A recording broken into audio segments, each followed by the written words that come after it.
गिले शिकवे भुलाकर गले मिलकर मुबारकबाद का दिन आ गया। मुल्क भर में ईद उल फित्र मजहबी अकीदत और एहतराम के साथ मनाई जा रही है। मुल्क के छोटे बड़े शहरों में नमाज ईद के हज़ारों छोटे बड़े इज्तिमात मुनक्किद हो रहे हैं, जिसमें उम्मत मुस्लिमा और मुल्क की सलामती, तरक्की और खुशहाली के लिए दुआएं मांगी जा रही हैं।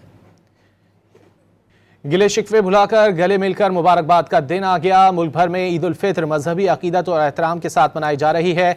मुल्क के छोटे बड़े शहरों में नमाज ईद के हज़ारों छोटे बड़े इज्तिमात मुनक्किद हो रहे हैं, जिसमें उम्मत मुस्लिमा और मुल्क की सलामती, तरक्की और खुशहाली के लिए दुआएं मांगी जा रही हैं। गिले शिकवे भुलाकर गले मिलकर मुबारकबाद का दिन आ गया। मुल्क भर में ईद उल फित्र मजहबी अकीदत और एहतराम के साथ मनाई जा रही है। मुल्क के छोटे बड़े शहरों में नमाज ईद के हज़ारों छोटे बड़े इज्तिमात मुनक्किद हो रहे हैं, जिसमें उम्मत मुस्लिमा और मुल्क की सलामती, तरक्की और खुशहाली के लिए दुआएं मांगी जा रही हैं। गिले शिकवे भुलाकर गले मिलकर मुबारकबाद का दिन आ गया। मुल्क भर में ईद उल फित्र मजहबी अकीदत और एहतराम के साथ मनाई जा रही है। मुल्क के छोटे बड़े शहरों में नमाज ईद के हज़ारों छोटे बड़े इज्तिमात मुनक्किद हो रहे हैं, जिसमें उम्मत मुस्लिमा और मुल्क की सलामती, तरक्की और खुशहाली के लिए दुआएं मांगी जा रही हैं।